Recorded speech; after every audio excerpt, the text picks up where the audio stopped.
Eli Rax, El Jefe, Mr. Glass Half Full, the revival.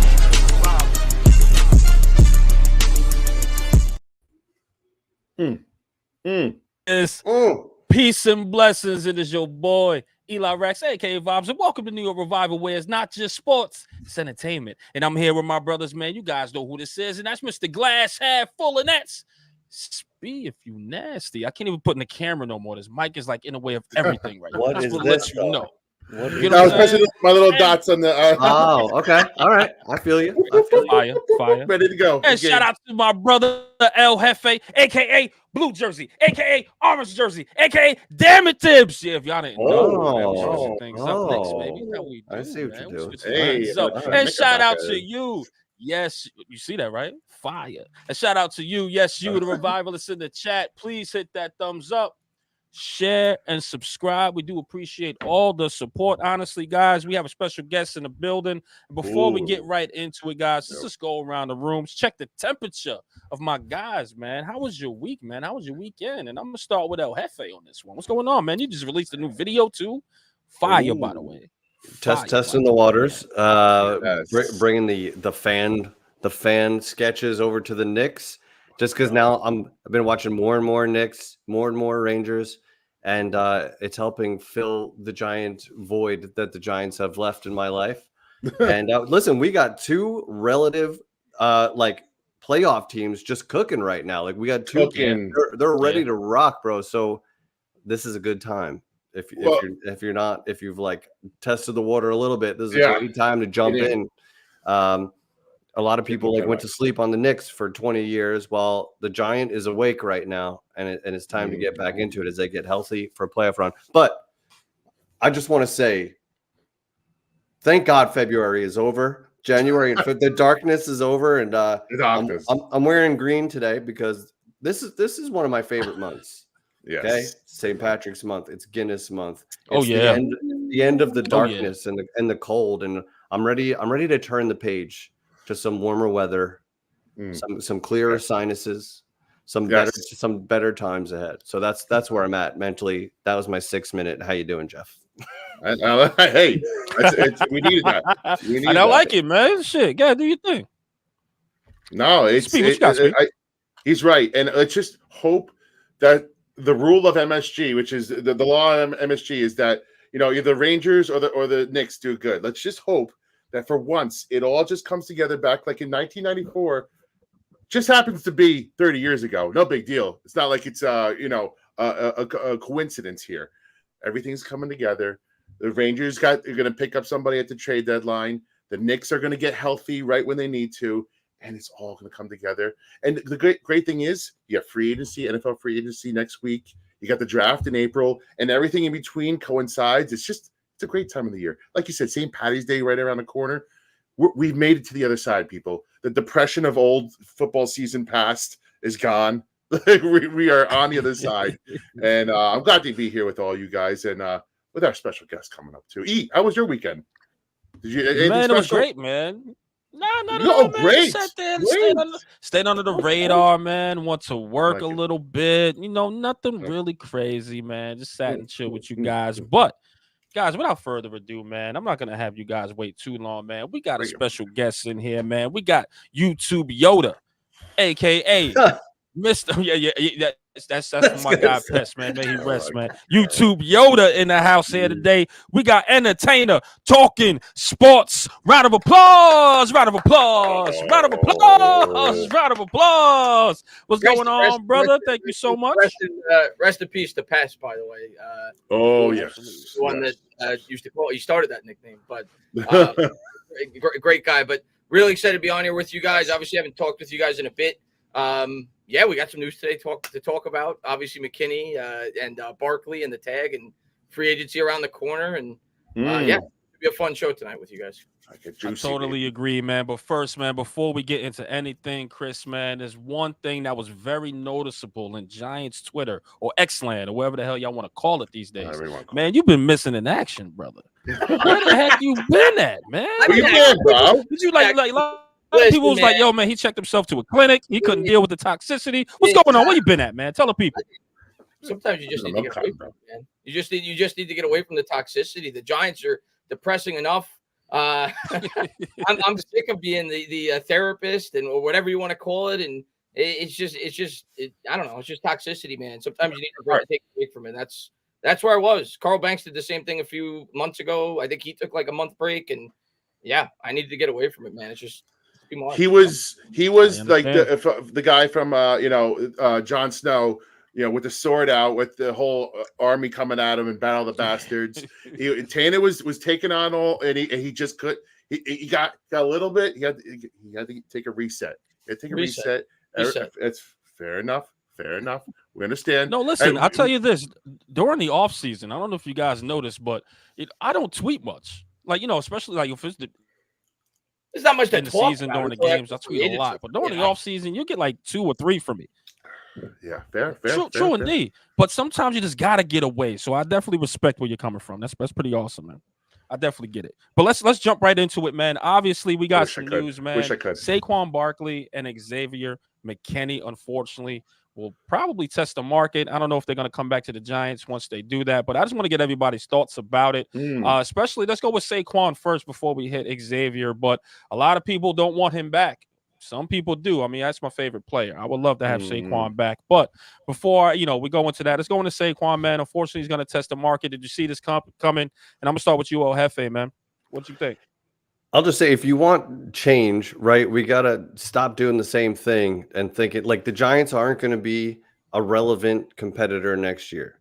So why pay a running back as great a person as he is? But he didn't help you win enough games on his own. He's not Superman. As good as he is, he can't change the game as much as maybe we hoped, right? Even as a rookie, when he was prime Saquon, like, we're still a bad team, right? So if you're not going to be good next year, then you're looking at the year after when he's going to be 28, 29. And it's just like, get that money. Just stop. Just stop it now. Start clean, start drafting better, and start looking ahead. So I'm okay with it. That all the losing has made me a little bit numb to the sentimental part of hanging on to players at this point. Like, I want to build a good team, and I want to root for my team and be a consistent competitor. So I'm ready to turn the page on players of the past and move forward. I'm ice cold hearted today. I don't know what to tell you. Gee, you are out there. You are out there. Just what's the thoughts, man? Listen, I don't see an issue here, and I gotta be honest. I've been pretty outward about it's about building a running game, not paying the running back. And listen, there'll come a point where, and I was trying to, and I want to ask you guys this after my little spiel here, but I think what they need to do is let Saquon test the market. I think Joe Shane learned a very valuable lesson last year with all the things they went through with DJ contract and the Saquon contract. He's not going to outbid himself anymore. He's not going to bid against himself. He's letting McKinney test the market. He's letting Saquon test the market. And you let them go, and if they love you, they'll come back. if there's a good working relationship apparently with both of these guys, and Saquon has said repeatedly he wants to be here. So go get your best offer. Come back to me when you're done. Come back to me when you find your best offer, and we'll talk at that point. And if it's too high for the Giants' blood, move on. Move on. Say your number and move on. And I have faith that Joe Shane, he changed his number from last year because the number was higher last year. Yesterday's price ain't today's price, and it went the wrong way for Saquon. So I think there'll be a number. And here's the thing: the Giants still might have the highest offer when it's all said and done. As sad as it sounds, I don't know, man. I don't. The running back market is so bad. So what I want to ask you guys initially is, what's your number? What's your number of Saquon back at? Is there no number? If it's too low, just say there is no number. If it's anything under like if it's disrespectful, yeah, right. Just if it's anything under 7, just say there's no number. But how low is your number if you want him to come back? Well, Jeff, let's start with you because you say you want to move on with him. Is there any number? Wait. Let's start with our guest of the honor here before we skip his turn here. Let's number. I know. Go ahead, Chris the Entertainer, my brother. Go ahead, get your thoughts. I'll get my opinion on the Saquon situation. I guess I'll throw out a number, but yeah, I mean, I think the writing was on the wall last year. I mean, Shane came out and basically all reports said he wasn't willing to give him $22 million guaranteed. So if that was the case, last year you gave him $10 million guaranteed. The tag this year was 12. That amounts to $22 million guaranteed.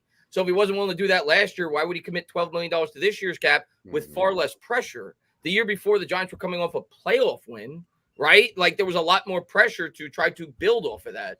This year, everything went to hell. Saquon got hurt, wasn't as good as he was the year before. Not necessarily his fault. I mean, they were shifting quarterbacks in and out. The offensive line was the worst it's been since he's been there, which is saying a lot. But there was almost no pressure to retain Saquon Barkley. Not to mention, when you look at the running back this market this year in free agency, you have Derrick Henry. You have Austin Eckler. You have Saquon Barkley. You have Tony Pollard. You have Josh Jacobs. You have Swift. It is loaded with talent. It's half the league.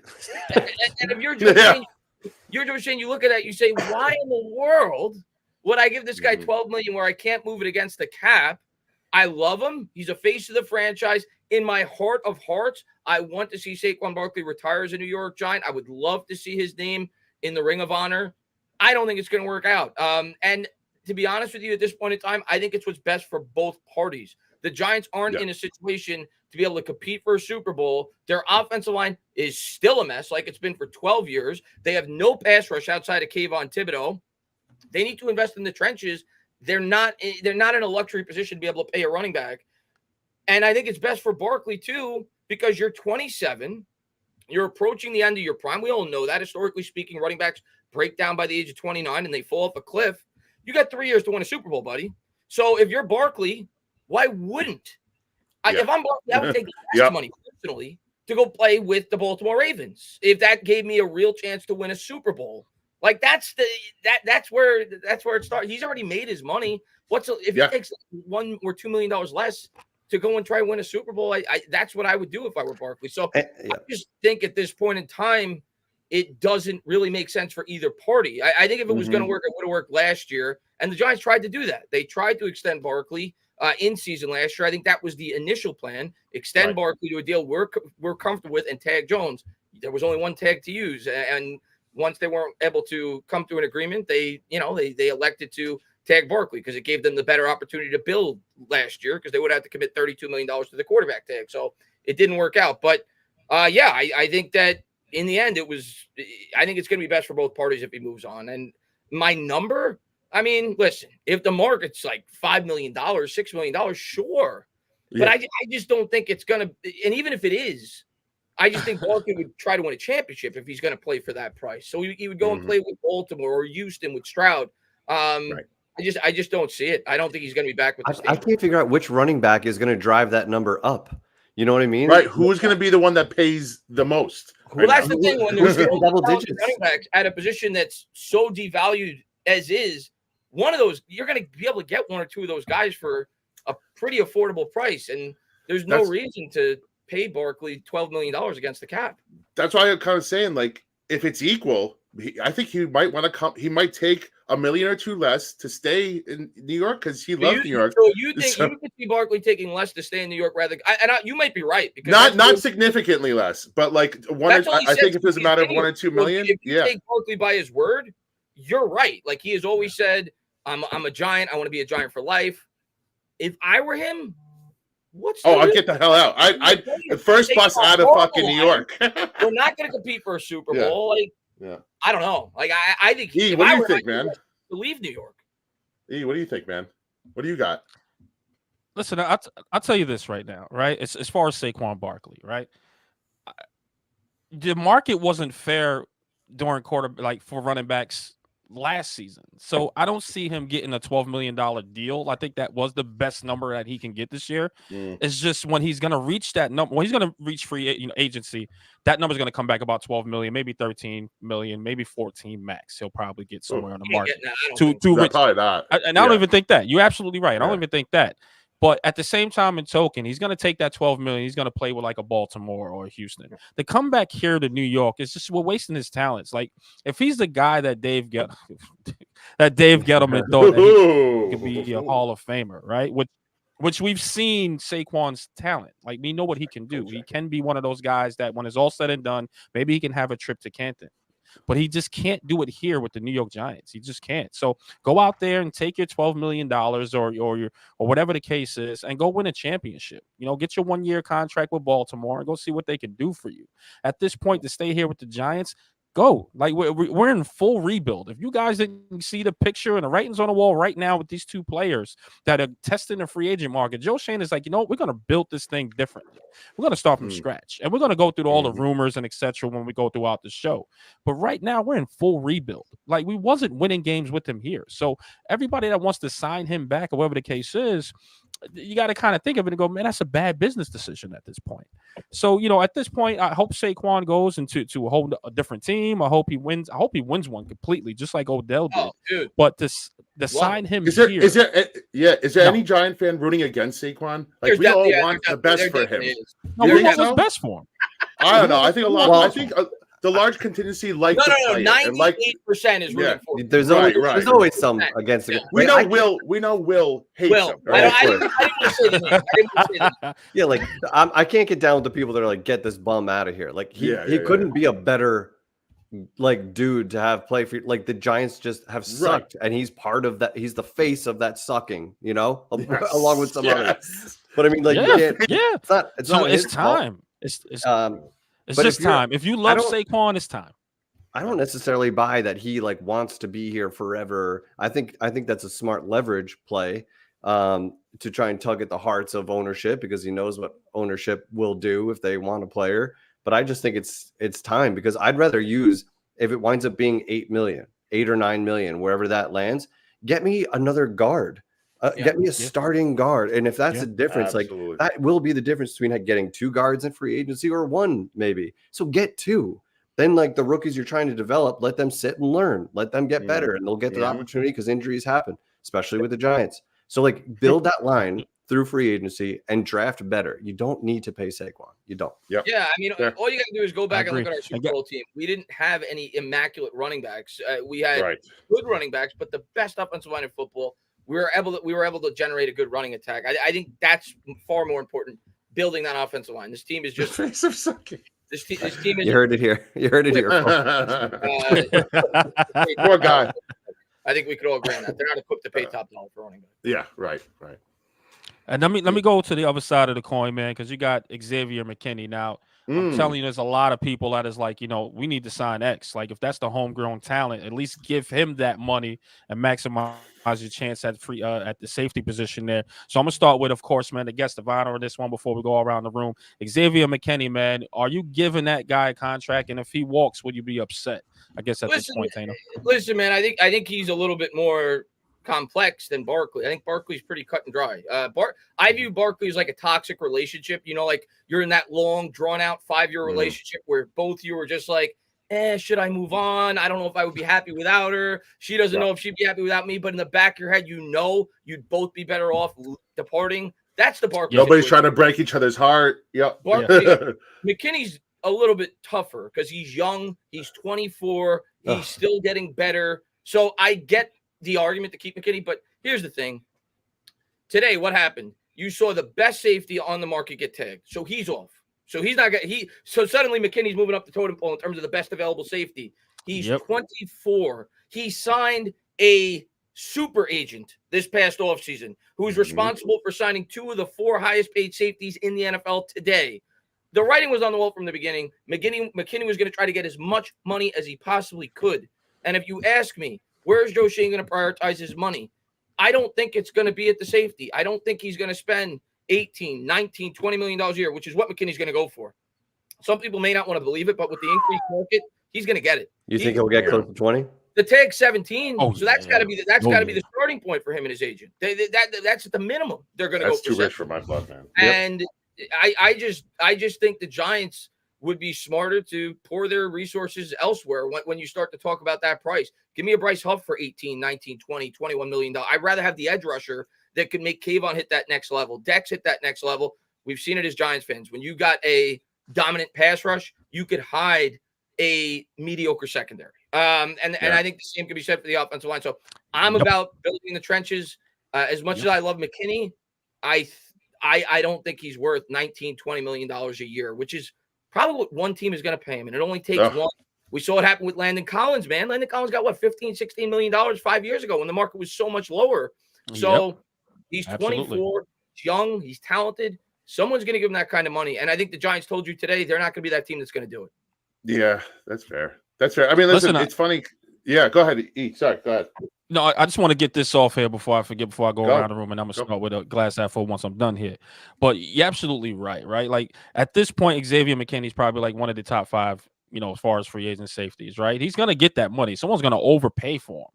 But you guys seem to forget that we have a new defensive coordinator, right? Sure do. Wink Martindale was that secondary. Your secondary has to be strong and let the front forward or the front, whatever, do what they got to do, right? We have a guy that actually has that Perry Fuel mentality, that Steve Spagnuolo mentality. It's all in the trenches. It's all about the pass rush. And like Tana said, you could put a mediocre person back there, or an average safety, or a little bit above average, right? We'll say that back there, because of that front, that 4 or that 7, it's going to get to the quarterback way before the coverage even could be busted open at that point. You know what I mean? So with that new defensive coordinator that we have, the Giants are going to let him walk, and they're going to build those trenches. You're going to see it from here on in. So Chris, you hit it right on the head.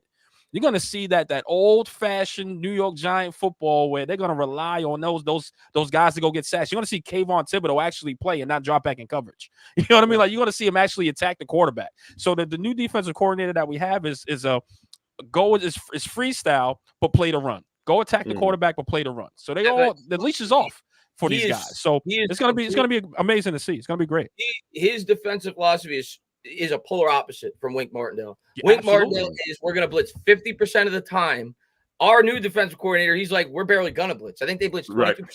If you combined the amount of blitzes that the Tennessee Titans had the last 2 years, it doesn't equate to the amount of times the Giants blitzed last year alone. So he's going to be a guy that is going to rely on that strong front 4. And that's why I've said it for months. And especially after we brought him in as the DC, they're going to spend big money on another pass rusher. It's going to happen. And the free agent market is flooded with talented pass rushers. That's where they're going to invest, man. They're going to get that guy opposite Kayvon, and they're going to try to unleash Kayvon when he has more help on the other side. That's what I see happening. I think McKinney's money is going to go there. Yeah. Listen, I'm caught between a rock and a hard place, because a 24-year-old homegrown player, he's a leader in the clubhouse. I actually think personally that he might be even better and unlocked in this system. Whereas, Wink put a lot of pressure on him, and with the blitzing, I think he'll be a little bit more free ranging with Bowen's system, and his interception numbers would probably go up. The problem is, again, and I hate to be this guy because I'm not a real big positional value guy. That's not how I usually operate. But we're talking about here a running back and a safety. Those are, if in the rankings of positional value, those two positions are lower, so much lower on the totem pole. And there's got to be a number that you set that you're okay with. For me personally, 15 or less, and I'm in on McKinney. Give him 15. That's my number. That's why I'm setting it out. And I don't necessarily disagree with you. He's gonna laugh at that. Oh, and if he does, you say, you know what, we had a great time. Yeah. We draft. Yeah, this is great. You go our separate ways, and you hope that Saquon and McKinney do enough in the comp pick formula where you get some picks back, right? And that's how you play those two. But man, I love to see him. It's gonna hurt my heart watching those two guys go, because they're young. Again, faces of losing, but faces of the franchise that I would have loved to have them back, but. I'm setting a hard number. This isn't Dexter Williams. I want to get Hefe's take on this as well, because I'm thinking about this. I'm going to steer the conversation real quick. Which of these two guys, if you had to make a bet right now, and I've seen Hefe do his prop bets on Twitter every now and again. If you had to make a bet right now, one of these guys is coming back. I don't think either one is, but which one is more likely to come back? Barkley or McKinney?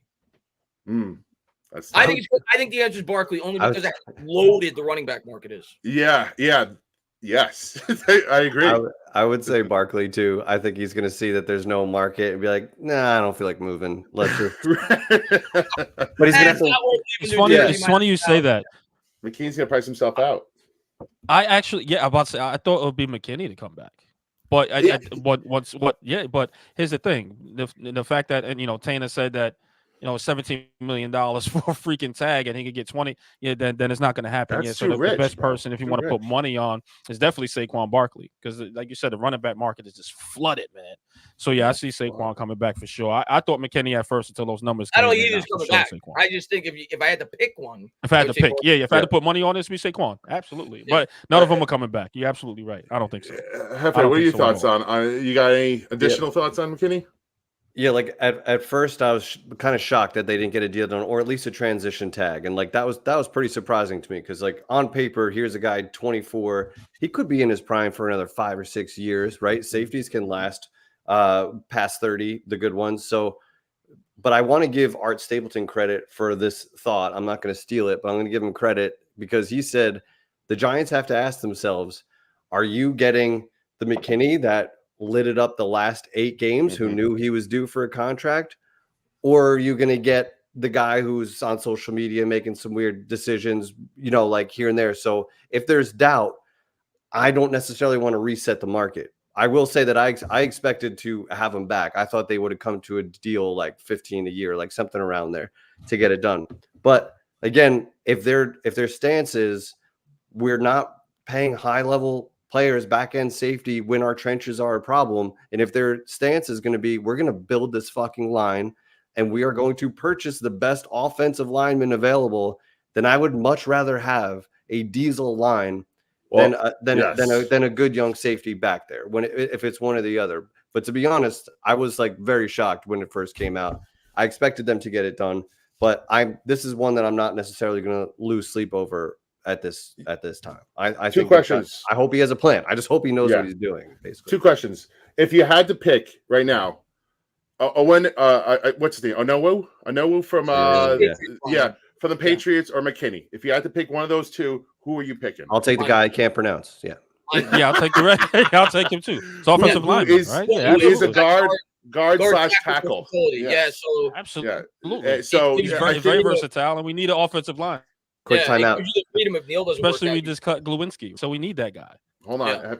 Quick timeout. We got an orange one here. Richard Judge in the building. Richard, appreciate you, my sir. guy, Richard, revivalist of the month, man. We do appreciate your contributions, my brother. We got to get you back on because we came on one time and it was a little choppy, man. So we got to get you back on. All this is the fan. Maybe next week. I'll reach out to you. I'll let you know. We're due for an episode to open up the phone lines and like get people in here, get them to speak their minds. But he says, like the video, it's free. He paid so that you guys could do this for free. So if you're hanging out, have 200 up, please. I see 250 people in here. Go ahead, hit that like, subscribe if you haven't already. The Entertainah is going to be joining us once football gets closer to the regular season. He's going to be joining us once a month. We're gonna have news, breaking. Let's go. So we got another one from. These are in my opinion. Yeah, 3 of the actual genuinely good people on Twitter. I can tell you guys are good dudes. I've always liked you guys. Anytime you guys want me to come on, man, let me know. And if it's in my schedule, I like to come on. But I've met you guys. I got to talk to Eli for a while at the Giants game. Great guy. Hefe is hysterical. I mean, and you guys are, anytime you guys are real card. I appreciate. So wait, Pete, who is this for? I assume this is for McKinney. I think it's McKinney. Yeah. Okay. Pete, you confirm, but this is what he's thinking. 5 years, 80 mil. Now, what is that? I'm not a real math. 16 a year. 16 a year. Yeah. I think it's gonna be more. I mean, I could see that, but I think it's gonna be more. That's at the high end of mine. 4 years, but I think he's gonna get more per year. Right. I agree. It's close. It's close, Pete. That's close to where it's not bad. It's pretty good, Pete. Yeah, pretty good. Yeah. Thank you. You know what, guys? Let's slide on because of course, man, we got a million things that we can talk about. A lot of rumors. We'll get to the rumors in a second, but we got the combine, right? The quarterbacks played, went out and did their thing, man. And everybody's talking about Penix.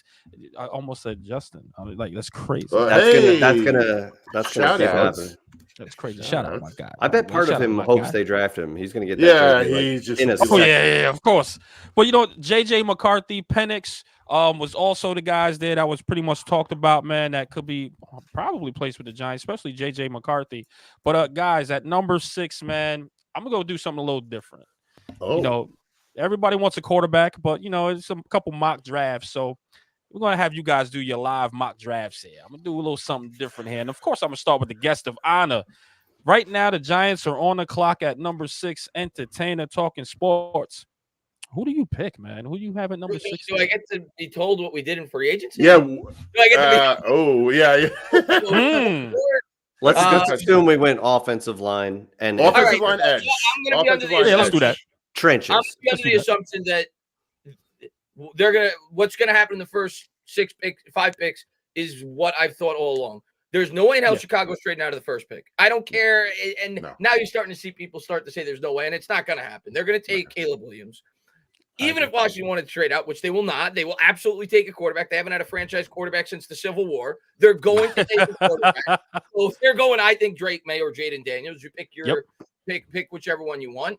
And I think it's the same thing for New England. I think Giants fans that are desperate for a quarterback are like, oh, maybe they'll trade. That's the only target. That's the only target. That's the only potential target. Yeah. And the only way I see that being a potential target is if New England doesn't like the leftover quarterback. Like because it's a new face of the franchise. You have every reason in the world to take a quarterback. If you like a quarterback there, you take one. Now, if they don't like Jaden Daniels or Drake May or whichever quarterback is there, it's possible. But I'm not going to go into the draft. If I had to predict most likely what's going to happen, I think those 3 quarterbacks are gone. I think Marvin Harrison's gone at 4. Mm-hmm. Chargers are interesting. I am leaning alt because I look at what Harbaugh did at Michigan, and they hammered the offensive line. You got Justin Herbert. You could pair him with Rashawn Slater. You don't got to worry about the tackles for the next 10 years. So that's what I think they're going to do. Okay. So if that were to happen, first off, I at least entertain trading down. I see what's available. Fair. But the only way I'm trading down is if I could get significant draft capital, meaning a future first-round pick, which if I'm doing that, you're not dropping to 8. You're dropping to like 13. Like you got to go too far to get a future first-round pick. I'm not dropping to 8 to get like a third-round pick if I like a player at 6 better than I would like at 8. So I would rather just take the player. So if I'm staying at 6 and those 3 quarterbacks are gone, as much as I actually like J.J. McCarthy, and we'll talk about him, I don't think he's worth the 6th pick. I would take Malik Neighbors. I think he is an elite level talent at the wide receiver position. And I know a lot of people are going to say, well, who could throw him the football? Because it's all you ever see on Twitter when people bring this up. But for me, the draft is not just about next year. It's about the next 5 to 10 years. And the Giants need a number 1 wide receiver. And if he's the best player on the board at one of the most important positions on a football team, not the most important, not the second most important, probably the 4th or 5th most important. But if he's the best player available, I'm taking him. So I would take Neighbors in the situation that I'm predicting is going to happen. Now, if they sign a high-level free agent wide receiver, of course I'm not doing that. But as of now, before I know what they do in free agency, I would go with Neighbors. That's fair, man. I mean, done. I think so. I think so. So I guess are we all on the same page in that? Is it trade back then wide receiver for everybody? Or I guess that's a real question, right? Because there's no other position other than quarterback wide receiver. So if then the other thing I see people bring up when they trade back, well, why don't we trade back to 11 or 12 so we could feel more comfortable taking J.J. McCarthy? If you want a quarterback, you're not just trading back. Like if you're not comfortable enough to take the quarterback at 6, that's 100% right. You're not trading back to 12 and being like, well, if he falls to 12, I'd be okay with it. No, you're taking the quarterback at 6 if you like a quarterback. So for me, if I'm trading back, it's because I want to get future draft capital. Because I don't think I'm going to be able to solve my quarterback situation potentially this year. And I want to have more ammunition to be able to move up in future drafts if need be. So that's why that's the approach I would take in that situation. But it would have to be a far enough drop for me to get significant draft capital. I mean, I'm dropping 6, 7, 8 spots. Fair. That's fair. No, fair. And with all the scenarios that Tanner just laid out, I'm gonna ask you guys the same question at 6 here, and I'm gonna start with El Jefe, man. I'm gonna put you on the spot, man. I'm gonna put you on the spot here. I'm gonna put you on the spot. At 6, man, who are you getting at that point? All of the scenario that Entertainah just laid out. Let's say it's the same scenario I just said. Yeah, I'm curious to get it. We're all gonna go with the same one. Yeah, I will start by saying if they get Neighbors, it's hard to be upset with. I'm not gonna lose any sleep, like, because then you start to dream about the 3 receivers you have, but then you're like, okay, who is the quarterback at that point, right? But you don't know what could happen after that. So if it's me, this is a quarterback class. You're sitting at 6. You need a quarterback. Who's your favorite quarterback? Is it JJ? Left. Is Yes. it Penix? Then take the guy. If it's JJ, take him right the fuck there. Was it George Young who was saying when he took Phil Simms early? They're like, well, a lot of people had him as a late first round pick. He's like, well, I didn't have a late first round pick. I had really first round pick. I took him where I was fucking sitting. So if you like JJ, get him because number one, you're projecting, right? You're not getting nobody in college is a finished product. Otherwise, Mahomes would have been 1 overall. You take JJ because he's sitting behind Daniel Jones. Daniel Jones is still going to start this year. They're going to let him get the shit kicked out of him by this offensive line one more time. And then JJ's going to watch and get better and get better and get better. By the way, I hope that's what happens. Like if they take McCarthy, not that I hope Daniel Jones get the shit kicked out of him, but if they take JJ McCarthy, which I'm not against, by the way. I like JJ McCarthy. I've said that for a long time. But he's young. He's underdeveloped. Like you said, the situation is not ideal. I hope, and I'm not saying you have to start Jones the entire year. I understand if the team is not doing well, if the team is bombing, and you invested the 6th overall pick in a guy, eventually he's going to have to see the field in his rookie year. It's just reality. But I hope they don't do what I think was the same mistake they did with Jones. Now, Jones wasn't going to work out regardless. I'm not using this as an excuse. But you had Eli Manning on the roster his rookie year. I thought they pulled the plug way too early for a rookie quarterback in a bad situation, pulling Eli after 2 games. 2 games. If you invest the 6th overall pick on JJ McCarthy with the circumstance that we have, me personally, especially being that you already have all this money obligated to Daniel Jones, let him start the first 8 games. Let McCarthy ease McCarthy in. There's no reason to rush. That's my outlook on it. Dude, I feel the same way. I don't care if it's 10 or 11 games and the Giants are 4-7. All you need to see is a flash of JJ McCarthy down the stretch to say, okay, Dable's staying, Shane is staying, we can build now, right? Yes. You can then confidently move off of Jones and say we have confidence in our 2nd-year quarterback now moving forward on a rookie contract, and you can start to build this team the right way instead of because if you don't get your quarterback now next year, because Jones will either get injured or it's going to be under 500 season if Jones is able to even play the whole thing. You go into next year with like what hope? What hope do you have in that case? Like you got to have some coals in the fire, man. You got to get a quarterback and start grooming him, start the clock. Eli, what do you think, man? No, listen, at that point, right, when you look at 6, and you're absolutely right, Hef, right? You can even go with the wide receiver. But if you have a guy there, especially at quarterback, right, when you look at JJ McCarthy, if he's your guy, go get him. At this point, go get him. It's your job on the line. It's your future on the line. And if the quarterback's a position that you know that you need to work on and you feel like you can develop them, do it. Because like you said, I think Daniel Jones is going to start throughout the entire year. Even if we get a quarterback, I think he's going to do the entire year. And then the next season, you'll start to see something. Because at that point next season, they really have no obligation. The dead cap money is very small. If they draft the quarterback this year, the next year. Yeah. But here's the thing. He can sit there and he can learn behind Daniel, not learn behind Daniel Jones, but he can sit and just develop, right? And then next year, if Daniel Jones is Daniel too much, Yeah, right. But here's the thing, though. Sorry. We know there's a guy that's going to replace Daniel Jones eventually. We know it. So if Daniel Jones balls out or not. Yeah. Oh. I just wanted to say, because I there was a little pause. I completely agree with both of your takes on this. If you love a quarterback in this draft, I just don't know if they feel McCarthy's going to warrant that 6th pick. We don't know that. But if you love a quarterback, I'm not going to fault Shane for taking a swing. If you're just asking me what I think is more probable, I don't think they're going to feel McCarthy warrants that 6th pick. I could be completely wrong. That's just how I feel. So do you think if you love the quarterback? You don't know when, like you said, you don't know when you get it. Listen, Joe Shane, this is his dream job. He's been waiting to get this job probably for 20 years, 15 years, whatever it's been. He doesn't know when he's going to get another. This is one shot. You get fired. It's hard to get another GM job in the NFL. GM, hell yeah. So are you going to pull a Carlos Beltran if you have an opportunity to take a quarterback that you love and go down looking at strike 3 on an Adam Wainwright curveball? Or are you going to at least steal the bat? So I agree with you. If they love a quarterback, you're going to take one. I'm just of the mindset, if you truly love a quarterback, you can't stay at 6 and hope he gets to you. You can't stay at 6 with all the quarterback needy teams behind you that are a threat to potentially trade up and get him. That position is so important. If you love a quarterback, you're not going to be like, oh, well, let's hope he falls to 6 and take him. I don't see it. Yeah. I think they're going to try to move up, whether it be to 3. If that's not available, if they like McCarthy, they're moving up to 4 or 5. Yeah. They're going to ensure that they get him. They're not going to stay at 6 and be like, let's hope he gets to us. I just don't see it. I think there's 5 behind us that need a quarterback. Yeah, if those quarterbacks go 1, 2, 3, and then you see trade on the board, the Giants are fucked.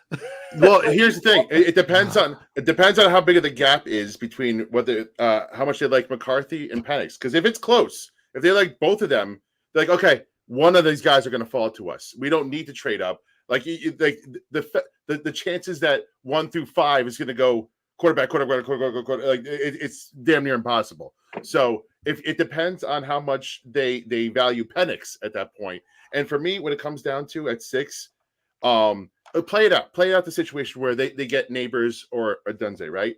Yeah. Daniel Jones magically stays healthy. He does a little bit better than he did in 2022, right? You end up with 8 or 9 wins, and now you have to pay. Then you have to go with the DJ way the whole rest of the time. He's still 1 injury away from having to retire with his neck. He's still got the ACL, and you're back into uncertain land for the rest of the time. More than likely, you're probably in the 7 to 8 win, missing the playoffs. You're going to be just good enough to get a bad draft pick, and just bad enough to miss the playoffs, and you won't know about Daniel Jones again. So it's like, I don't want to be in a scenario where there's any more doubt. I need to have that safety net. Year 7 breakout. breakout. I need to have that safety net. And I know it's the popular opinion, and I want a quarterback. I'm sick of the debate. I'm sick of being hopeless as a fan. I want a quarterback. But as a fan, are you worried? I mean, we should always be worried. We're Giants fans. But as a fan, are you worried due to the pressures of everything we're talking about, due to the pressures if you're a GM that needs to take a swing?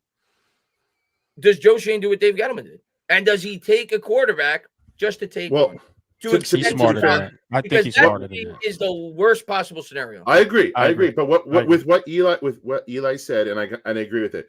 Joe Schoen and Dable are staking their careers to this guy. They are staking their whole. So they have to love this guy, and I have full confidence that Dable, especially, we got this guy because he can develop quarterbacks. He knows exactly what he's looking for. Joe Schoen was part of drafting Allen. They're both part of drafting Allen. They know exactly who they want and who they're going to mold.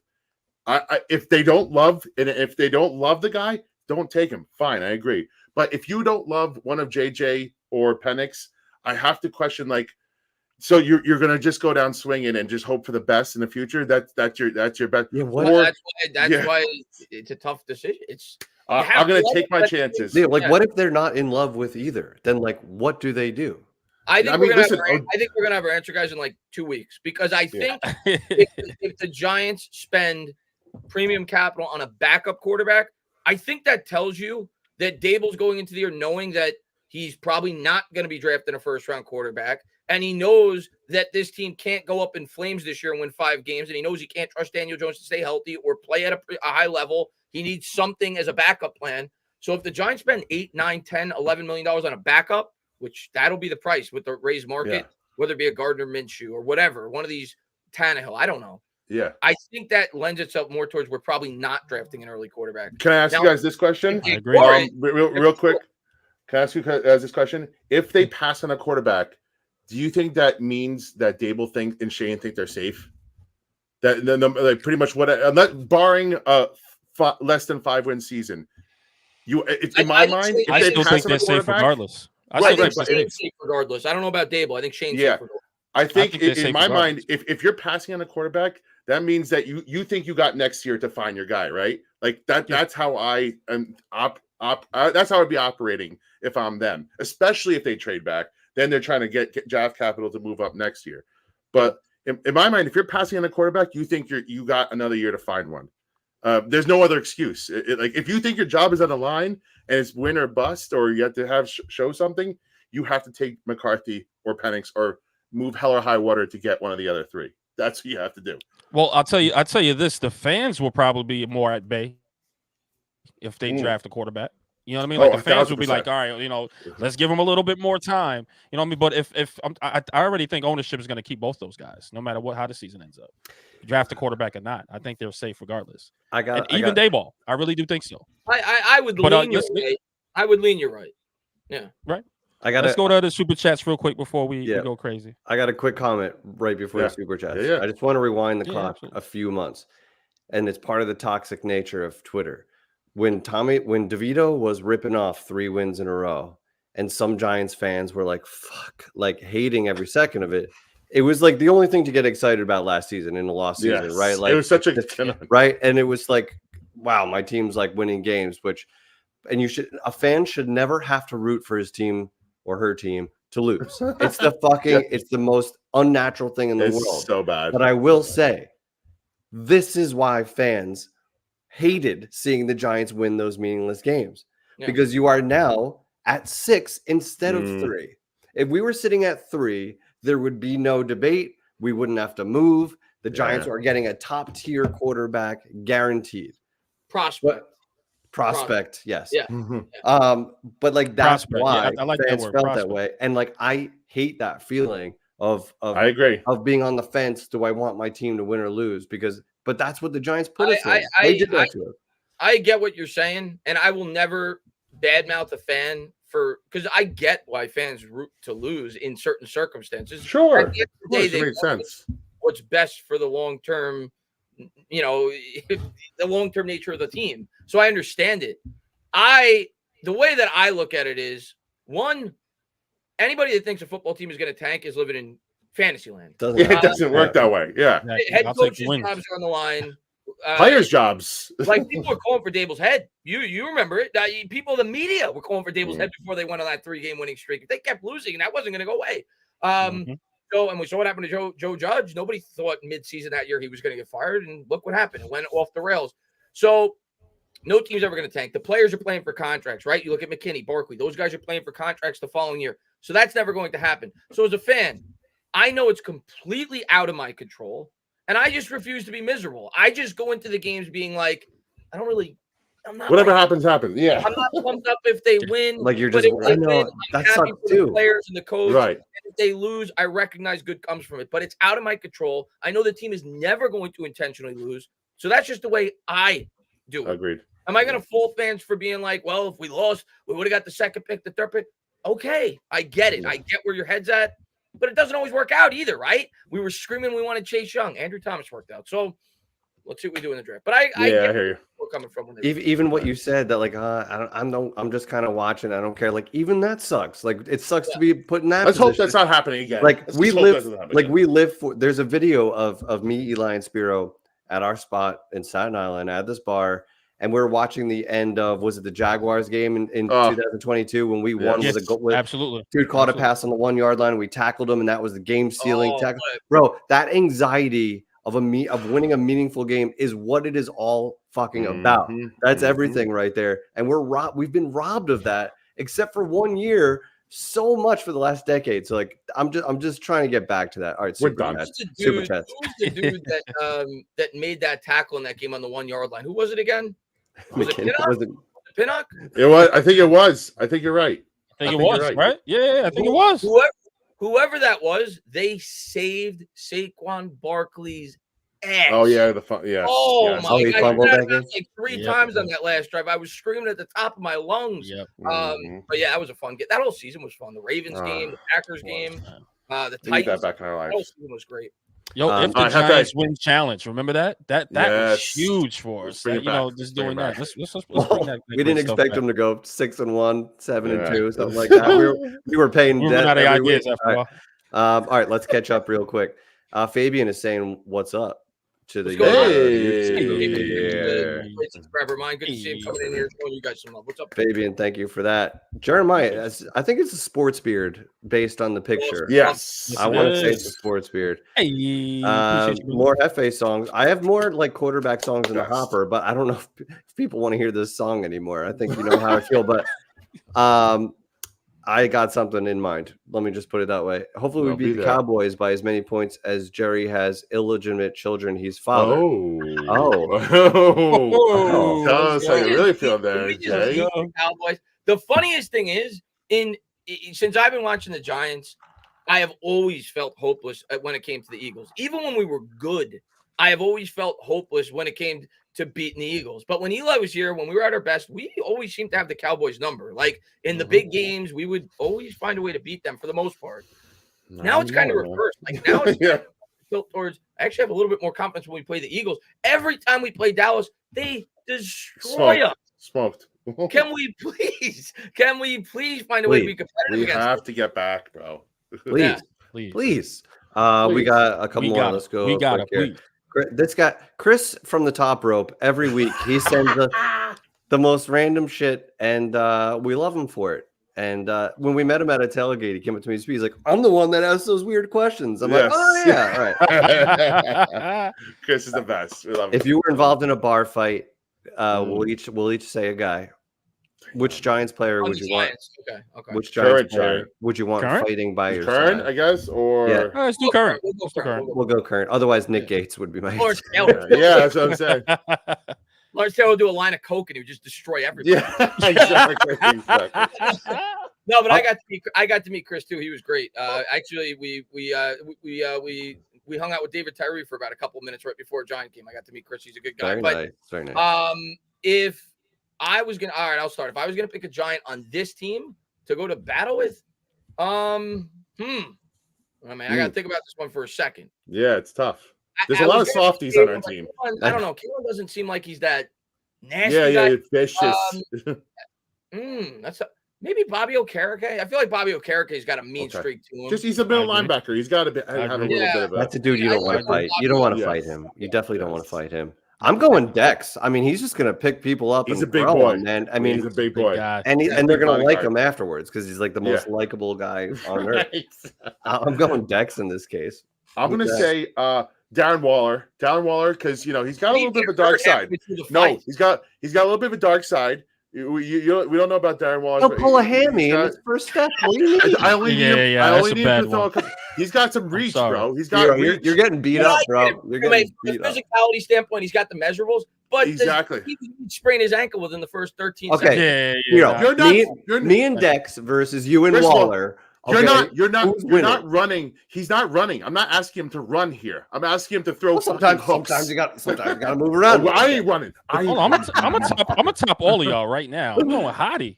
Hottie, man. Philly. I was on, man. But he's not on the Giants right now. But I was gonna say Hottie, but he's not on the Giants. He's done. He's done. There you go. But I'm going Hottie though. I'm still going Hottie. All right, good question. But guys, let me tell you this, man. We're gonna hit the rumor reel, man. What's been around the rumor? Shout out to Rich Eisen, friend of the shows, Staten Island native. I see you, brother. But some things that came out, I think it was yesterday, it blew up, man. The top 5 rumors at the combine. It's a nice segment there, man, on NFL Network. Man, Rich Eisen show, great show, man. And one of the top 5s was in that top 5 was Giants are done with Daniel Jones. Done, I should say, done. Let's go around the room, man, because I tell you this about Rich Eisen. A lot of people are like, he's fluff, he's this, he's that. He's been hitting some of those targets as well when he did his top 5 rumors. He's done it. He's done it. So. How do you feel, man, to exactly hear that rumor? And do you think it might be true, man? And I'm going to start with El Jefe because why not? Because I feel like you're the most vocal one out of New York Revival that you want a quarterback and you need it now. You know what I'm saying? So what do you think? I have a structured settlement. I'll be quick. I think Eisen has been around a while. He's been doing this a very long time. He's at the combine every year. He's on the field. He talks to people. He hears things. So I don't buy that he doesn't have sources thing. And he is calling them rumors. It's not like he's saying, I'm reporting this is happening. Yeah. So I think he's just gathering what he hears, right? The whispers, right?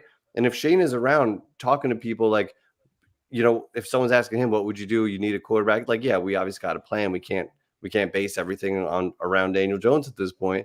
Then like that guy tells that guy, the Giants are probably looking at a quarterback. And then that's what you hear. I think those are the things that are happening. So it shouldn't be shocking or world-breaking news that the Giants are interested. Like, the Giants have a quarterback problem. Like, it always blows my mind that it's like, whoa, Giants might be getting a quarterback. Yeah. If you were looking at the Giants from the outside, you'd be like, they got to draft a fucking quarterback. They have to. Yeah, right. So I think yes, it's rumor, but I don't think he's like uncredible. I think he's pretty tapped in. He's at the event where all these GMs are. So I would say there's probably some truth to it. There's some smoke there. But we'll see. The Giants need a quarterback. Yeah, I'm in agreement with you from the standpoint of Eisen is definitely credible. It's not like he's a Joe Schmo. Like, but listen, I think it's a no-brainer that the Giants should be done with Daniel Jones. The question for me is, what is the context of you're done with Daniel Jones? Are you done with Daniel Jones that you're going to take a quarterback at 6 no matter what? Or are you done with Daniel Jones in the standpoint of he's not your long-term answer? And we're going to get that answer in 2 months. I don't know. They're going to be done with Daniel Jones, I think, regardless, within a few years. The question is it this year? Are you finding his successor this year in this year's draft? But I never take, and I'm sure what Eisen is saying is respect. He's credible. He has all the rumors. Yeah. I'm sure it's rumors, but I don't think he's making that up. Yeah. But by the same token, if I want to play devil's advocate, and I'm not saying it's very possible the Giants are going to do everything they want to get a quarterback, but let's play devil's advocate. If you were Joe Schoen, let's just hypothetically think in the mind of a general manager and not as a fan for 2 seconds. Yeah. If you were Joe Schoen and you were picking 6th overall and you didn't want a quarterback, I know a lot of people listening want a quarterback, but let's just say you did not want a quarterback. Wouldn't you want everyone in the league to think you wanted one? So they would jump and take a quarterback so a better non-quarterback would fall to you? So smokescreen season, baby. Let's go. We're going to find out in 2 months, but I'm not going to read too much one way or the other when it comes to stuff like this, because I think a lot of fans have become accustomed to Dave Gettleman, who used to just give you the blueprint. Guys, we're taking Daniel Jones at 6. Joe Schoen ain't Dave Gettleman. Joe Schoen's not going to come out here and be like, quarterback. No, he's a smarter guy than that. So I'm not going to read too much into it one way or the other. Yeah, it doesn't. Nothing matters. Nothing matters. I'll tell you this. I agree. I'll tell you this, right? I think it's all smoke screens, right? Because didn't just Joe Schoen let a couple people go for kind of leaking information, at this point? So, what these franchises, they want to keep everything in house, and they'll let go of people anywhere that try to leak some information out. So you're absolutely right, Tanner. I really think that, he's just throwing some things out there, throwing some nuggets, even if it was a rumor, right? And they're whispers. I really do think, man, they're smoke screens. I mean, can he take a quarterback? Sure. But, of course, he's not going to tip his hand, man. We don't know what's going on in that organization and that franchise as of yet. And whatever he decides, I'm just going to rock with it, man. Quarterback or not, I'm just going to rock with it. It's him. They are the professionals. I am just a fan. Do I want another quarterback? Sure. Absolutely. You know what I mean? I think he overstayed his welcome here at this point. You know what I mean? Because he's just the best ability is availability. I keep saying it.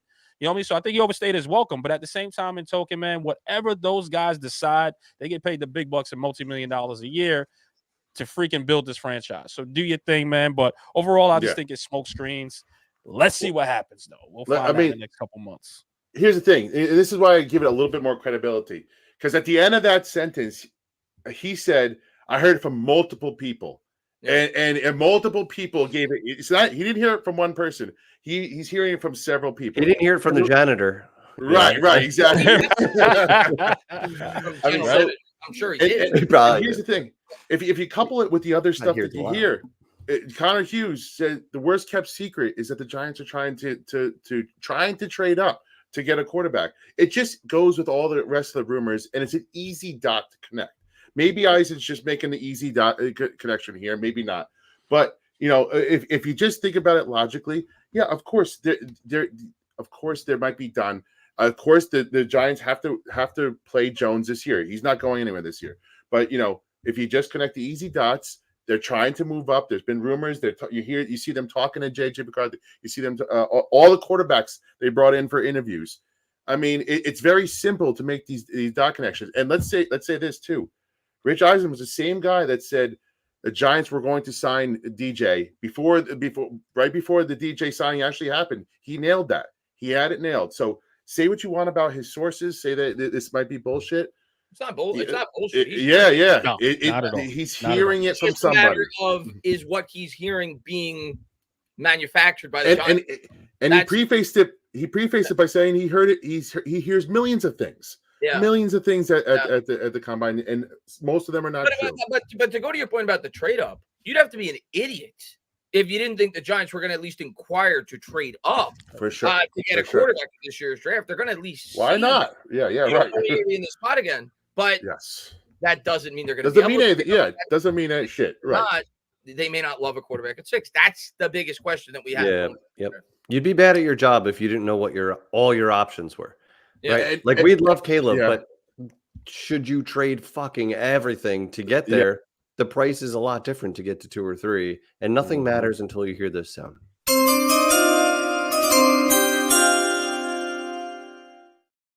I get anxiety just hearing, like I get so excited just hearing that noise. It's going to be one of those heartbreaking or just amazing things. One of the two. It's just there's no in between. Either we're going to be ecstatic or we're going to be crushed. I don't think neighbors would be crushed. Would you be crushed? Well, I won't be. Dunze or neighbors. I'm still. By the way, I like Dunze a lot. Yeah, damn good at the combine. The comp is Larry Fitzgerald. If you're walking away with Larry Fitzgerald, like, are you going to really cry too much tears at night? Like, no. If we take Odunze or neighbors, I'm like, okay, let's see what they do now. I'm gonna lay my TV down. I'm not gonna smash it. I'm just gonna go. I won't even be mad, but I'll be like, what are they gonna do now? And I'm gonna be waiting for that trade ticker to come up every pick after that. No, I was a neighbors above a Dunze guy. The more I watch him, let me say this, man. Dunze's fucking. The more I'm like, I don't know. It might be a win-win. Neighbors. Dunze's a stud. I mean, a Dunze he's insane. That dude. He's a stud. Dude, he's That's good. A win-win right there. Yeah. And Harrison Jr.'s got to go somewhere. He's going fourth. Yeah, I think so too. Oh yeah, for sure. Tana, can I ask you something, man? Because unfortunately, man, you got the X app, right? They kind of get at you a little bit. You know, they say, "Hey," they get at everybody, man. That's the nature. Of course. I got haters. Even me. I got Don't worry. haters Even me. If you don't have haters, you're not doing it right. There you go. Trust me, they get at me too. You guys see my DM sometimes, kind of crazy. But I'll tell you this, man. They always get back at you, and they always say, "Man, you wanted to sign Daniel Jones, and now you're thinking about them drafting a new quarterback." What do you say to those people, man? That basically tell you that all the time. People who love to put up receipts. I said it from the beginning, and I listen. Obviously, with the game of hindsight, yeah. If I go back in a DeLorean, knowing that Daniel Jones got hurt, knowing the team went to hell, of course. But without the game of hindsight, I would have made the same decision Joe Schoen did. And I think anybody that's being reasoned, maybe you would have tagged him, but Jones would have been back with my team. And I think most people, if they're being reasonable without the power of hindsight, would have done something. if they're thinking about it logically from the mind of a GM and not, on Madden, there was less risk for Schoen to bring Jones back than not, in my opinion. And that's ultimately why he brought him back. Because at the end of the day, if something like this were to happen, I never drafted the guy. I constructed the contract in a way that I could get out after 2 years. I still could draft the quarterback the very next year if he completely bombs. And obviously with the power of hindsight, him getting hurt, yeah, you could easily say, well, he wouldn't have been good elsewhere. But he didn't know that. He was coming off a year where he took a team to the playoffs. If Joe Schoen lets him test free agency and he signs with a team that's really good, has a great support system, and he has another good year where they go to the playoffs and the Giants win 5 games, Schoen all of a sudden is really on a hot seat, and people are killing him for it. So I always thought that was the path of least resistance for Schoen. It gave him the best opportunity for job security long term because there was very little risk involved with bringing Jones back. Whether it was on the tag, which is what I always thought was the initial plan, but they weren't able to sign Barkley, or whether it was a deal like they did where it was a easy out after 2 years. And if things went sideways, you could go and get your guy. And now we're in that position where they could go and get their guy. So that was always the type of deal that I thought they should do. It kind of half in, half out. Daniel, we don't think you're a franchise quarterback. We're not going to backload the salary like the Eagles did and commit 7 years to you. We're going to give you a year or two to be able to prove yourself. If you get hurt again or you don't play well, which you did both last year, you didn't play well and you got hurt. And we're an option, and we have an opportunity to replace you. We have the freedom to move off of you after 2 years. So it was always, I thought, thinking from the mind of a GM, the most logical decision for Joe Schoen to make. So I'm not going back on that. It was certainly unusual. The decision I would have made if I were Joe Schoen. It was a tough spot. I wouldn't want to be in that spot as a first-year GM. I'll say that. But let's hope that every GM makes mistakes. It's how quickly can you move off of it. I keep saying that. It's how quickly can you adjust. Because Harry Roseman drafted Carson Wentz. He moved right after that, got his guy Hurts. And you see Philadelphia fans crying about the Wentz contract anymore? No, it's done. Not more recently. Yeah, and listen, on top of that too, right? You're absolutely right. Like at that point, the way the draft was, as far as the Giants winning that many games and going to the playoffs, they couldn't get a quarterback that year. So at that point, you have to sign Daniel Jones back. Like, of course, yes, you want the franchise tag. Looking at it right now, but at that point, I think all three of us was like, sign him. I was against the tag. I wanted the tag, but they couldn't sign Barkley. So at that point, I rationally said, well, if you can't, you're going to have to keep both of them more than likely. You could build a team better back and still give yourself the flexibility to get out on a 2-year out with Daniel Jones. Right. And it's written beautifully, that contract. Let's be honest here. I like the way Tana said, without the power of hindsight. Everybody always, of course, in hindsight. Of course, you'd be the best GM ever if you knew what was going to happen. And I think he has to measure what's the less riskier move. Yeah. And his job was never going to be on the line, in my opinion, signing Jones to the deal in which he did if Jones bombed. If Jones became a great quarterback, which I don't know if he would have became great, but if he had success elsewhere and the team bombed, all of a sudden you're starting to question Joe Schoen a little bit. You're like, this guy brought you to playoffs last year. He went to another team. Like, let's say he had a year like Baker Mayfield did this year with the Bucs. Not out of the realm of possibility if he stayed healthy. And he takes a team to the playoffs, looks pretty good in the playoffs doing it. You say to yourself, we just won 5 games. You let this guy go. Like, we would have ripped him. Yeah, it's easy to use the power of hindsight. Sure, I agree. Sometimes you got any super chats, bro? Yeah. And sometimes you get stuck. Sometimes you get stuck, kind of like Tampa is right now, like where you had success. I don't know where they're gonna go. You had success with Baker. You just re-signed Mike Evans. You need a quarterback. But Baker helped him put up big numbers, but you're not winning a fucking Super Bowl with Baker. Like everybody fucking knows that. Right. But he's your best option. I feel like that's what the Giants were faced with last year. Like Daniel Jones, they know he's not fucking special, but he was your best option. Especially when the guy up top loves them a little bit more too. Yeah. Okay, here we go. We got to catch up here, and we got some nice ones here. Yes. We'll start with Peter. I believe Giants should trade to 4 if they like all 4 of the quarterbacks. That's this way you're locked no matter what. Yeah. So you guys know my opinion. Go ahead. Depends on what's the cost. I mean, you're talking about trading up. Depends on the cost. That's tough. It's tough. It's a little. Yeah. I really like JJ and I really like Penix. Trading up takes a little bit of the love out a little bit, but again, it only matters if you're right. It matters if you're right. If you get it right, nobody's going to remember that you traded up 2 spots. Nobody's going to remember that you took him at 6. Whatever it is. Nobody's going to remember that you signed Daniel Jones if you hit on the quarterback. Yeah, exactly. And if you're wrong, you're fired anyway. So take the chance if you really love him. Swing the fucking bat. Swing that motherfucking bat. Don't be Beltran. Here's my opinion. Here's my opinion on this. In theory, I get where he's coming from. He says, well, if you like 4 quarterbacks, trade up to 4. But in reality, there is no way that Joe Schoen likes all these quarterbacks equally. There is no way. And there's some quarterbacks that he'd be willing to trade up for, and there's some quarterbacks he probably wouldn't.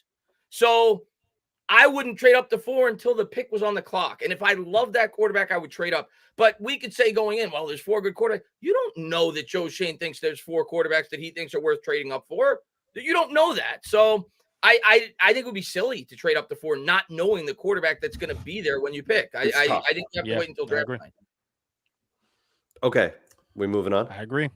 Let's do it. We covered this. Yeah, next. Is this a typo? $49. Is this? Hey, what is that? Let's go. By the way, another great subscriber of mine. Yo, very thankful. Appreciate you, man. Thank you, brother. Appreciate you, Diego. Talk to us about Milton in the 4th. Would you guys be happy with a Milton in the 4th? No. I'm sorry. You're probably a Tennessee fan. Milton is a guy that is all arm, wonderful arm, could run, but he is not. He's nothing else. He's nothing else. The Tennessee offense. Well, what's his biggest flaw, Speed? What's his biggest flaw? Everything. The processing, accuracy, whatever quarterback needs to be good at, other than having a rocket arm, that's Joe Milton's fault right now. So I think that if in the 5th or 6th, maybe it's a dart throw late. For me, 4th, it's still a place where you could find at least serviceable depth, if not a potential good starter. For me, Joe Milton is a team that is like a Chiefs, a luxury pick with your last pick in the 5th round or 6th round. Sure, if you're the Chiefs, why not? Go ahead. Why not? It's like you're thinking about life after Mahomes maybe in 4 or 5 years. If you're the Giants, that want Mahomes, they're going to be paying Mahomes till he's 80. You know what I'm talking. Yeah, you know what I'm talking about. It's somebody that has an established QB that you're looking to just develop a guy for the sake of developing a guy, and then maybe trade him. For the Giants, if you're looking for Joe Milton to be your starter, have a better plan. Have a better fucking plan. Well, here's what I'll say. Here's what I'll say to that, and I get what you're going with, but I think if you're taking a quarterback at the 4th round, you're not drafting him to be a starter. Fourth round, I mean, maybe he could become that. You hope, but I think more.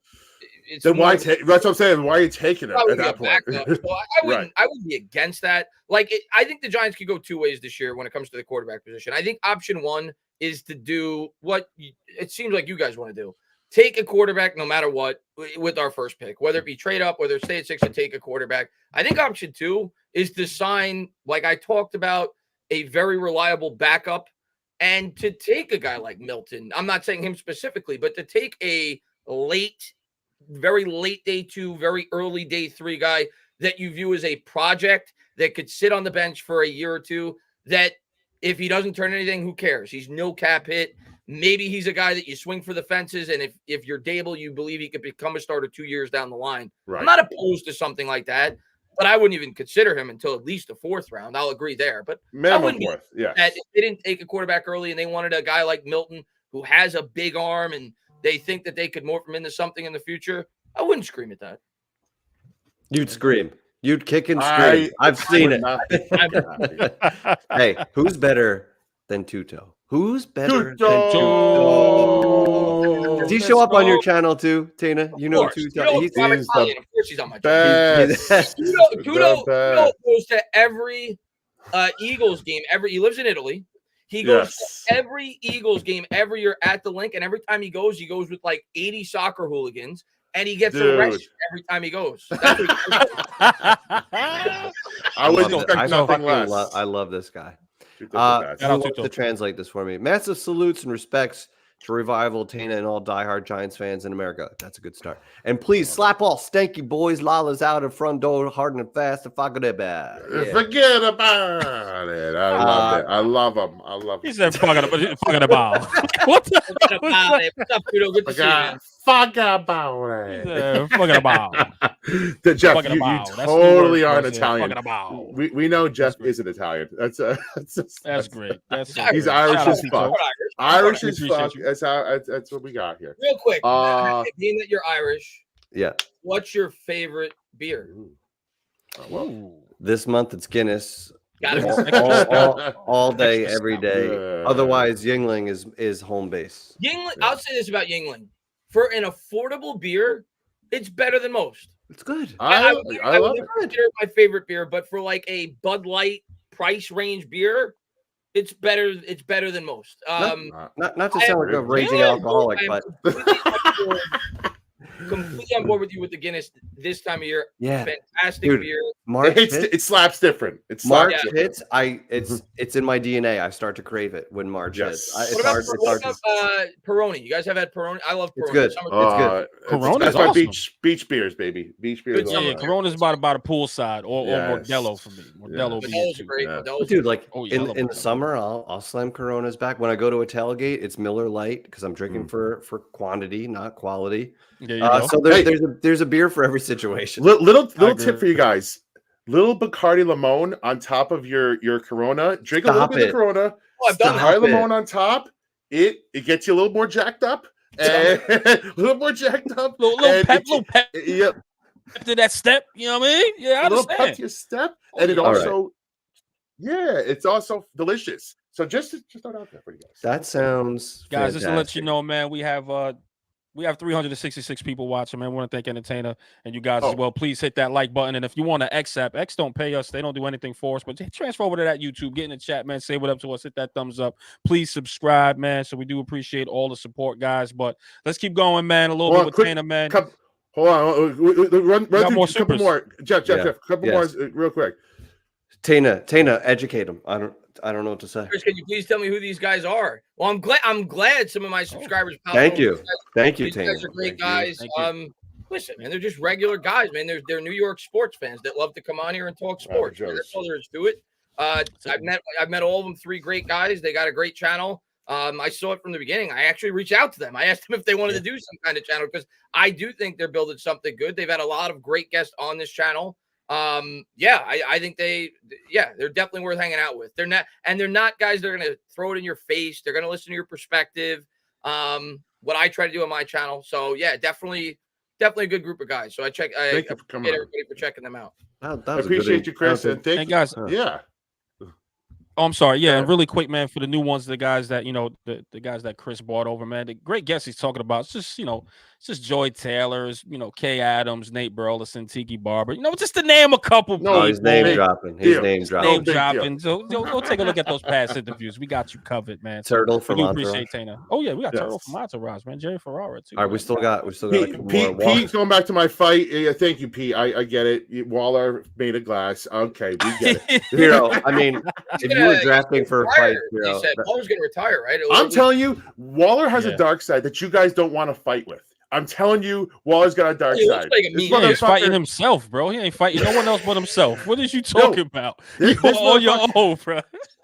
He is you on your own, bro. Come on. All right. Everybody, the real ones know about this. The real ones know about it. All right, Steez, we're gonna have to help you with this one. Steez, we're gonna reach out to you soon. We love you. Yes, and we got something for Steez. We got something for you. Let's just appreciate you. Let's just tell him. Yeah, let's just tell him. Just Eli, let him know. Steez, we want to make the announcement right now. Right the hell now that the month. The month of March, man. You are the revivalists of the month. So that means you get to come on our show. And by the way, anybody that's new here, that's from Tana's channel, we have Revivalists of the Month where you guys can come on the show, talk some shop with us, man, chill with us for a minute, and just, have a good show with us, man. Come drink a beer or something with us. So seize the moment. Seize. You are Revivalists of the Month for March, man. Round of applause, brother. Round of applause. Round of They're applause. working like crazy. Round of applause. Take a break one night. You, man. Take a break one night. Sorry, I missed the live show. Caught the replay. Structured settlement. Called JG Wentworth, 877 cash now. And then he says, give me Penix in a trade back up scenario. Okay. I heard you guys talking about Penix. I want to get your opinion. Penix is another polarizing. He is. In my opinion, polarizing. Yeah. And I see what people like about him. Okay. He might be the best pure thrower of the football in this draft class. Oh, yeah, definitely. I think you make that argument. His hands are huge. He's like 10.5 inches. Big boys. Big old poles. And the one thing that always stood out to me when I watched him at Washington, the velocity that he's able to get the ball to the sideline. Like they throw a lot of sideline to sideline balls. He definitely has he might be the best pure thrower of the football in this class. Yeah. Yes. The things that I don't love about him, one, his injury history. And I know a lot of people may poo-poo that. The guy had 3 or 4 season-ending injuries, and I understand he hasn't been hurt the last couple of years. He's a lefty. I'm not going to let that deter me from drafting him, but Evan Neal's going to be blocking on his blind side. But if you love him, you take him. You love him, you take him. I'm not going to argue that. His mobility concerns me a little bit, like especially with the Giants' offensive line, with his injuries. He used to actually be more of a runner of the football at Indiana before he got hurt. But since he's had the injuries, I don't know. That last one is I'm the most a believer, guys, of I don't want a quarterback that needs to run to be successful. Personally, ideally, that's not what I want. That doesn't mean they can't be great. Lamar Jackson's great. Kyler Murray at times is great. But that's not my preferred quarterback. I don't want a quarterback that needs to run to be successful, but I want a quarterback that is able to run if he needs to. And Penix can, but I don't know. I just feel like his upside's a bit limited, and his age and his injury history. I wouldn't be in the first round. Day 2, different story. Let me come back a couple of those, right? So for the Neal thing, we don't, unless Neal hits this year, he's not back as our right tackle for the foreseeable future. And you could argue, right? Can we all agree with that? You could shift. Yeah. Right. Or if you get whatever the fuck his name is from the Patriots. Yes, sir. Yo, I love when Tito can't pronounce. You gotta learn this people. thing, especially So when it's I know. my favorite part of the show, I think. I will learn the name if I need to. But anyway, the point is, we talked about year one not being a problem, right? Like, because you're not getting a quarterback for year one, you're getting it for the next 4 to 5 plus, arguably, if he's good. So the injury concerns valid, but clean bill of health now.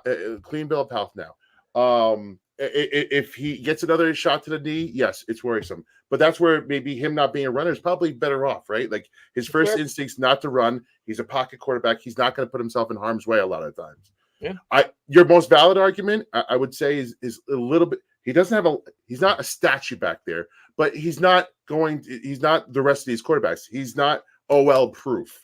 That's my biggest worry for him, and I understand that if that's one of the knocks on him. But like you said, best pure passer in the pocket is Penix. Yeah, the other thing that I don't love about him, and I like him, I'd be fine if we took him in the second round.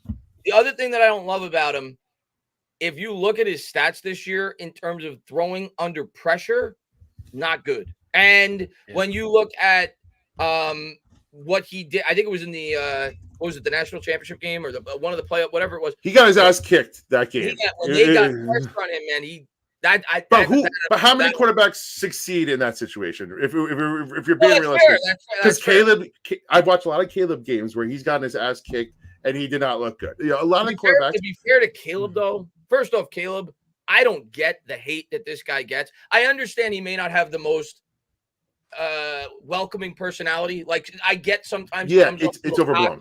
I get that. I like his personality. If you watch this guy play, first off, his offensive line might be worse than the Giants' offensive line, and that defensive line was terrible. Like they are, he's constantly under pressure, and the guy makes. But Caleb Williams, it's not even close. And there's some great quarterbacks in this draft class. In my opinion, he is by far the most talented quarterback in this draft class. I don't even think it's close. I don't disagree. I think he's one of the best quarterback prospects I've seen coming out in the last 8, 9, 10 years. Like I think he's that good. I'm with you, man.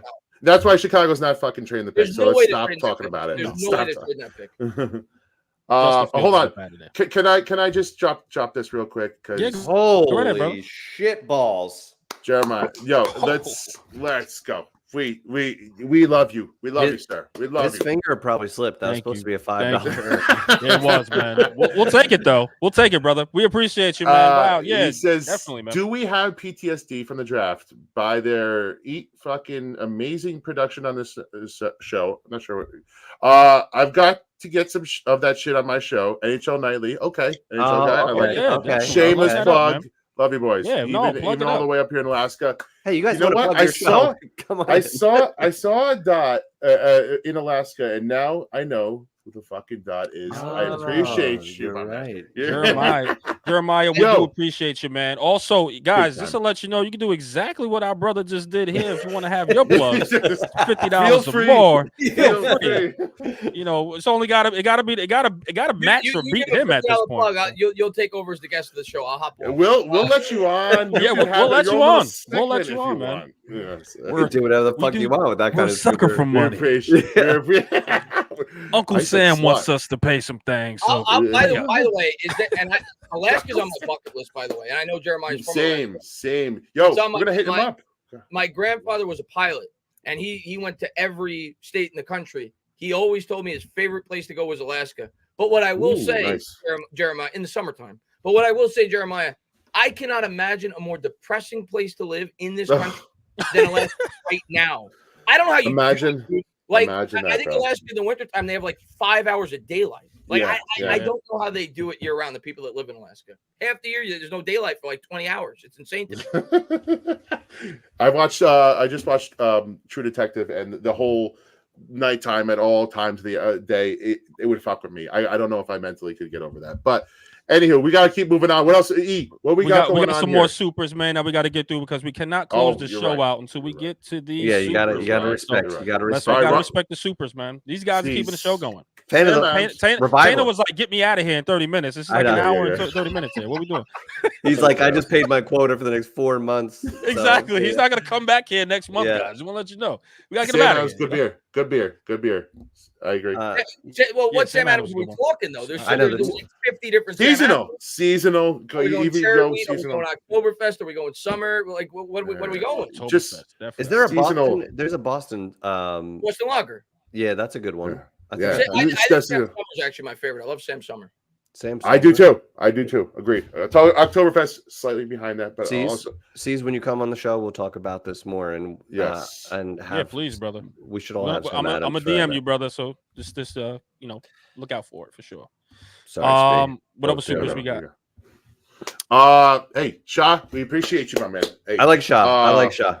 He's long time no speak, man. Hopefully everything's good, brother. So he's on the wide receiver train. He wants Neighbors at Dunze and O-line. So the one thing for me, let me just say this right now. Say it. If we take Joe Alt at 6 and we move another fucking left tackle to right tackle, when jobs are on the line, I'm gonna buy one of those fucking fake TVs just so I could smash them. Yeah, let's do it. I'll split it. I'll split it with you. Let's buy one of those. That would send me off the rocker. Whoa.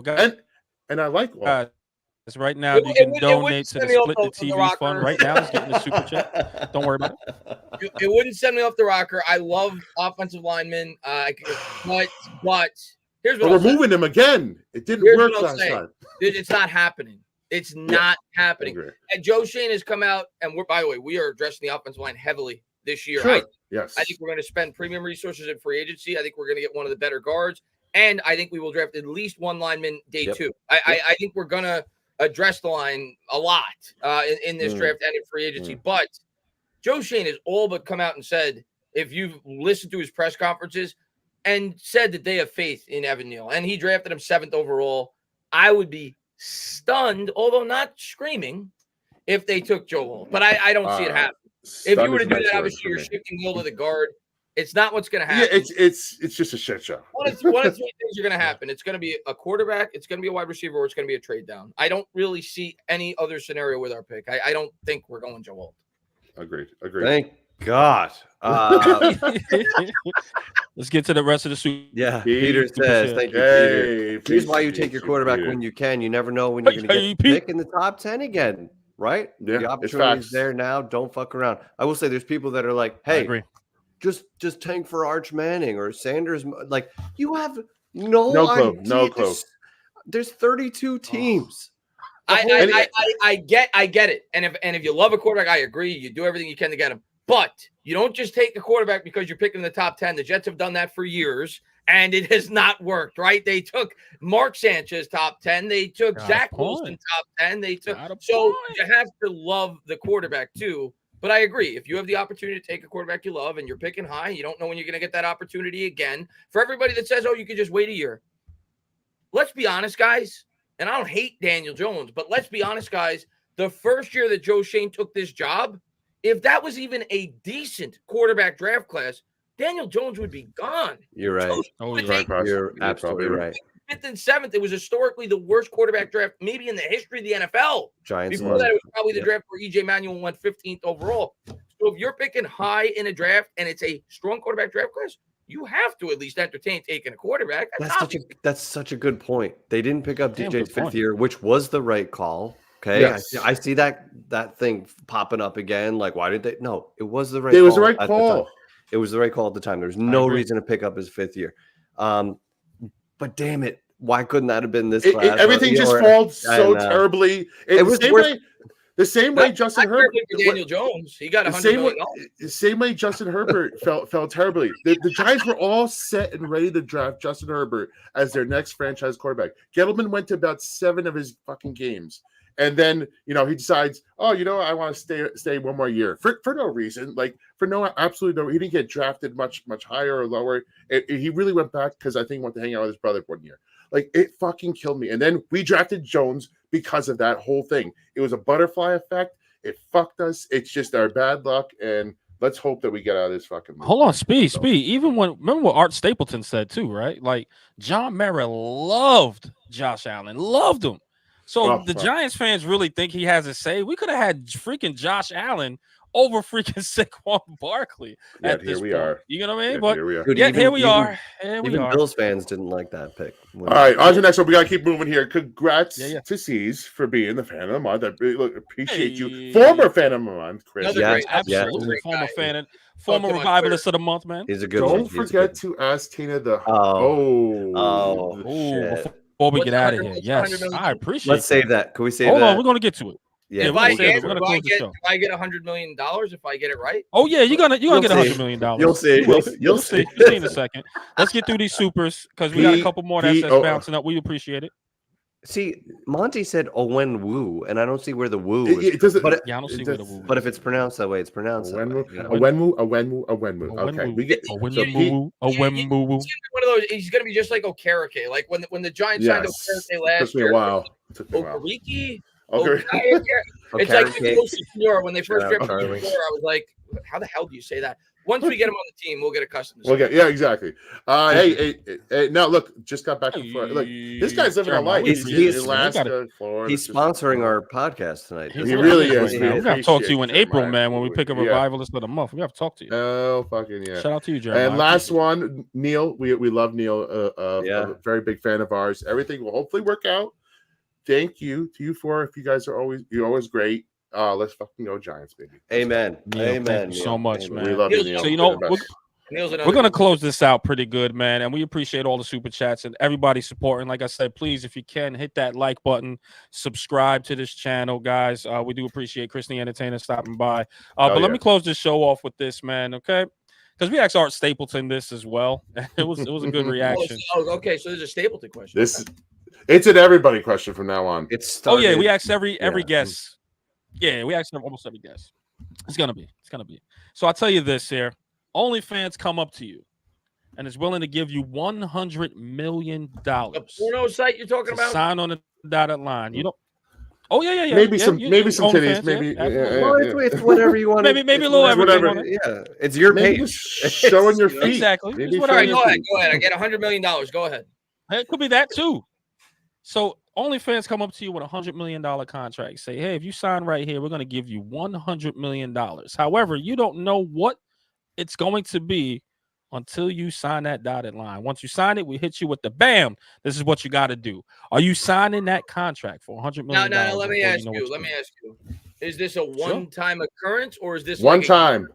One-time occurrence. And I'll even put a 5-minute maximum.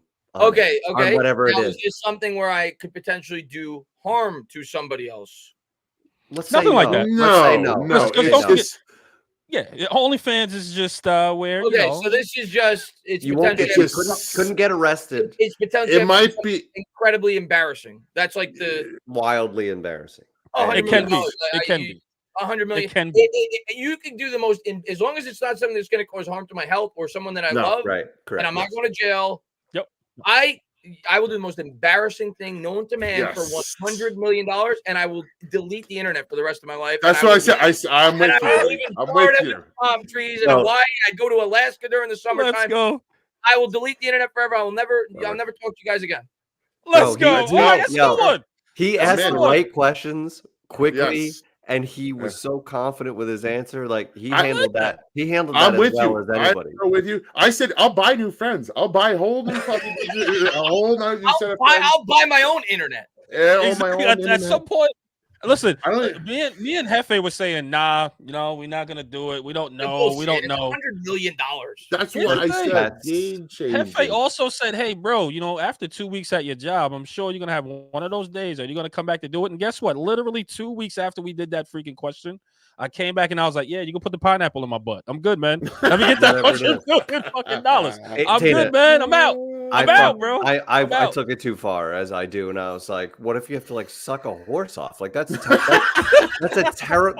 I know. Look at your face. That's a terrible thing to even think or do. $100 million, you got. But it's $100 million. And I said to happen. Eli, in 2 weeks, because he said no, he stood on his morals. He's like, I got family, I can't do it. I'm like, you're gonna have a bad day at work in 2 weeks and be like, I should have sucked that horse right off.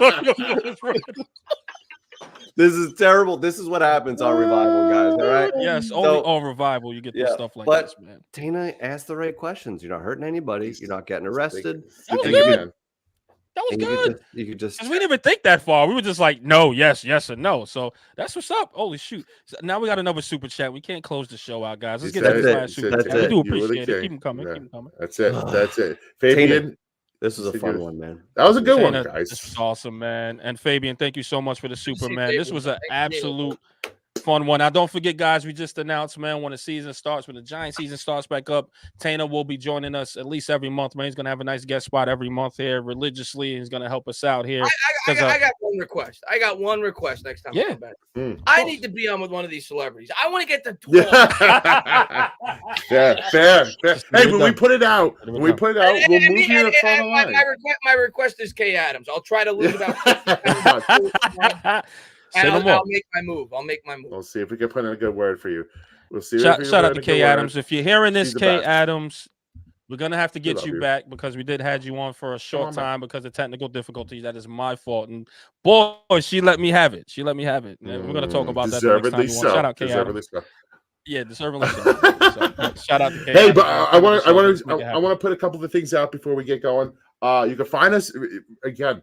Shout out to everybody that listens to us on Spotify. Shout out to everybody that listens to us on Apple Podcasts. Are looking crazy. We love you guys. Leave comments, rate us. We love you guys, and the more you guys can rate us, the better we do. So appreciate you there. And one more thing, tomorrow we will have a special guest, a Rangers guest on. We're gonna go live around noon. So check us out, Ranger fans. Come back. It is trade deadline week. We're gonna make some moves. And we're going to have a good guest on, Johnny Lazarus. So check us out. That's live noon tomorrow? Yes, sir. Yeah, yes, sir. Tomorrow, Let's do it. Man, it's going to be great, man. We're going to have a good time. Tina, good news. Bookend already named our show, and we have you and Kay Adams on. It's the Tay and Kay show. Ooh. It wrote itself. I mean, it wrote itself. It really did. It really did. Fabian. We got one more Fabian. Fabian, we appreciate it. Haymaker. He's looking. Hey, listen. Now let me ask you real quick. And it would be inappropriate to ask a woman that question, but did you ask Kay Adams that question? She was pre that was before we started asking everybody that question. Okay. Yeah, that was. But let me tell you though. Let me tell you back on. Yeah, we'll ask her. But here's the thing: Kay Adams is so cool. Like we talked to these people behind the scenes, guys. She's so number one. She was like pretty much buzzed throughout the entire freaking show. That she had a great time. So Kay Adams is more than game. She's great too, man. So yeah, we'll ask her that question for sure. Real quick. Awesome. Yeah. Oh, go ahead. I should say about Kay Adams, the girl that you see on TV, like, oh, she's like putting on an act or whatever. She is exactly that girl. Like, the same. Behind the scenes, we're not live. She's just drinking beer, hanging out. She's completely one of the guys. Like, so whatever you're fantasizing about, it's better. Yeah, right. she's very down to earth. She's dope, man. Tana, one last thing before we let you go. Quick. Knicks, give us you're feeling right now. Knicks, they were getting killed. They came on live. They were down 15. Did they lose? I know. It wasn't good. It wasn't good. How are you feeling about this recent streak? Are we gonna get back, or what are your thoughts right now? They lost by 16. At home. Listen, I don't think they're good enough to beat Boston. I love the Knicks. I'm definitely a homer when it comes to the Knicks. I wear my heart on my sleeve with them, just like all my other sports teams. I think they're good enough when completely healthy. Can they get healthy enough? That's the big question. But if they can, I think they're good enough to beat any team in the East but Boston. I'm not saying they would or that I would favor them, but I think they're good enough to do it. Yeah. And I think they could push Boston to at least 6, if not 7 games. But I don't think they can beat Boston. Boston's too good, man. If Boston's healthy, dude, like you got Tatum, and with the addition of Kristaps Porzingis, which I know Knicks fans don't want to hear, that makes that team almost indefensible. To have a 7-footer be a 7'4", whatever, it's unfair. Step out and shoot that 3 and open up the lane for Brown and Tatum, like they're tough to beat, man. But I do think the Knicks. Chris, why are you breaking my heart, man? to get back to the Eastern Conference? You got a shot to get to the Eastern Conference. I'm actually with you. I think healthy versus healthy. I want to say the ceiling is Eastern Conference Final, but like at that point, anything can happen. You take your chances. Yeah, take your chances at MSG, and you're riding hot.